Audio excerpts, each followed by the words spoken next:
Bonjour et bienvenue dans votre journal. À noter de suite qu'à partir du 2 septembre, le journal de la rédaction de TLT sera en direct à partir de 19 h. Dans l'actualité de ce jour, Vincent Peillon, le ministre de l'Éducation nationale à Toulouse, pour défendre son école du professorat. Les Sanofi n'ont pas chômé pendant les vacances, ils ont battu le pavé devant des touristes médusés. Et enfin, le stade toulousain a écrasé Bayonne 40-3. Vincent Peillon, le ministre de l'Éducation nationale, est venu ce lundi 26 août inaugurer les nouvelles écoles du professorat et de l'éducation. Le but est de remettre l'élève au cœur du système et de décloisonner l'enseignement. Vous savez qu'avant, on séparait les professeurs du secondaire, du primaire, du supérieur. Je veux les réunir, comme je veux réunir les enfants. Je veux qu'ils travaillent aussi avec les éducateurs. C'est pour ça que ce sont des écoles supérieures du professorat et de l'éducation, pour que chacun ait une vision globale du destin de l'enfant. Et donc nous avons inventé effectivement une nouvelle formation des professeurs. Il demande aux futurs enseignants d'être les ouvriers du redressement pédagogique de la France. Cela passera aussi par cette fameuse charte de la laïcité. Vous savez que l'article 1 de notre Constitution, c'est que notre République, elle est indivisible, elle est démocratique, elle est sociale et elle est laïque. Et donc je considère que c'est notre tâche d'enseigner ces valeurs, dont celle de la laïcité. Vous savez aussi que j'ai souhaité que le drapeau national soit présent, la devise républicaine, des cours de morale laïque. Nous sommes des adultes. On ne va pas passer notre vie à nous plaindre des enfants. On va leur donner les moyens de se construire. Ce sont des savoirs, c'est l'épanouissement personnel, c'est aussi les valeurs. Et donc nous avons une tâche de transmettre les valeurs. L'école, messager de l'avenir. À l'école, on prépare la France de demain. Des vœux pieux, des discours d'avenir, mais peut-être que l'éducation nationale attend plus que cela. Par exemple, des budgets. Nouvel épisode dans l'affaire Borrell avec l'arrestation au Yémen de l'un des témoins clés, Mohamed Aloumekani. Le 19 octobre 1995, le juge Borrell était retrouvé mort à Djibouti. L'enquête avait conclu au suicide par immolation, une version qu'Elisabeth Borrell, sa veuve, qui fut magistrate à Toulouse, n'a jamais acceptée, privilégiant la thèse de l'assassinat, soutenue par des témoignages tels que celui de Mohamed Aloumekani. Ce dernier avait été condamné par contumace à Djibouti pour dénonciation calomnieuse. Pas de relâche estivale pour les Sanofi. Durant l'été, les salariés du site toulousain poursuivent leur mobilisation lors des mardis de l'indignation. Au programme tractage et chants contestataires dans des lieux du centre-ville. Ce couple de touristes alsaciens avait déjà entendu parler du dossier. Oui, on a entendu à l'actualité.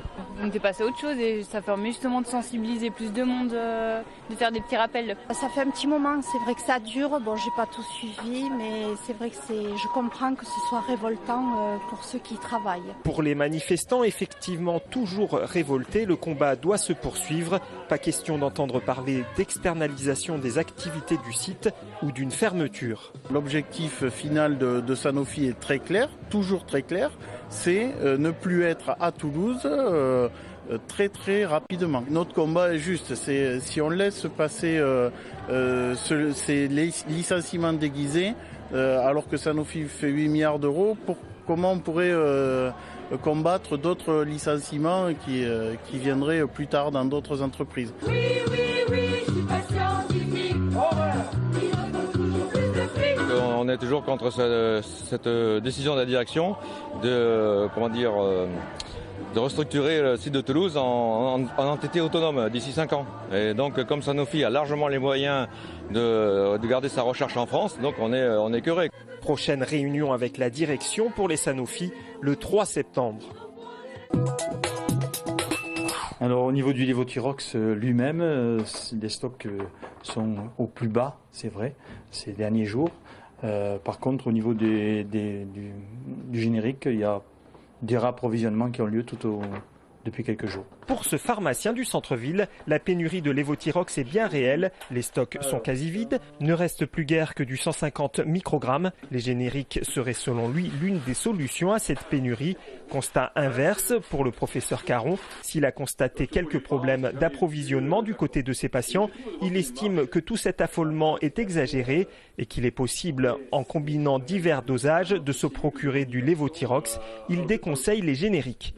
Le caractère très précis de la posologie pour laquelle on est amené à prescrire des traitements par le Levothyrox chez ces patients, soit pour les cancers de la thyroïde ou pour un équilibre de la fonction thyroïdienne chez en particulier par exemple les femmes enceintes, font que nous ne sommes pas très favorables à la substitution du traitement par le lévothyrox par des génériques. Reste la solution de l'Euthyrox, l'équivalent italien du lévothyrox. Les pharmaciens ont la possibilité de le distribuer gratuitement depuis quelques jours, mais pour beaucoup, le processus apparaît compliqué. Le médicament italien est relativement compliqué pour s'approvisionner. Il faut d'abord téléphoner au laboratoire mère, voir s'ils n'ont pas le dosage, s'en faire envoyer.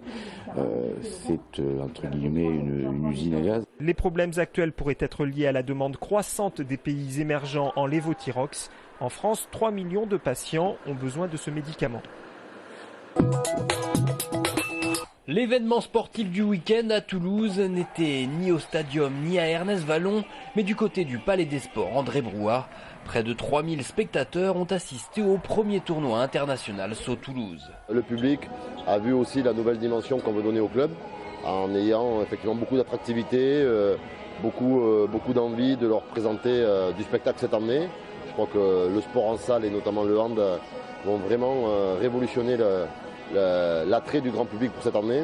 Et quoi de mieux que de commencer avec Barcelone. On est ravis d'un tel début et du succès populaire qui s'annonce pour cette année. Le Phoenix Handball y affrontait les clubs espagnols de la Riora, 3e du championnat ibérique, et surtout le FC Barcelone de Nicolas Karabatic, une expérience de très haut niveau qui s'est soldée par une lourde défaite 48-30 contre le Barça.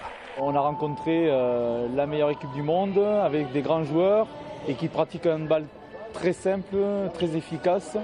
Et c'est une belle expérience à la fois pour l'organisation parce que c'est notre premier tournoi et tous les bénévoles et les salariés du club qui ont mis en place ce projet avec le président. Et puis après c'est aussi une belle expérience pour les joueurs de pouvoir jouer un match de Ligue des Champions en prépa. Pour nous, Phoenix qui essayons de construire un lendemain meilleur, voilà, c'était très enrichissant et une très bonne expérience malgré tout. Les hommes de Joël da Silva ont relevé la tête face à la Riora. Une victoire 31-28 qui permet d'engranger de la confiance avant la première journée de LNH le 12 septembre contre le champion de France en titre, le Paris Handball. Football, les Violets ont ramené le point du match nul du stade Louis II de Monaco. Dans un match à huis clos, les joueurs d'Anna Casanova ont fait preuve de sérieux même s'ils ont été dominés par les Monégasques. La frappe la plus dangereuse du match est l'œuvre de Toulalan. Ahamada est sauvé par sa transversale.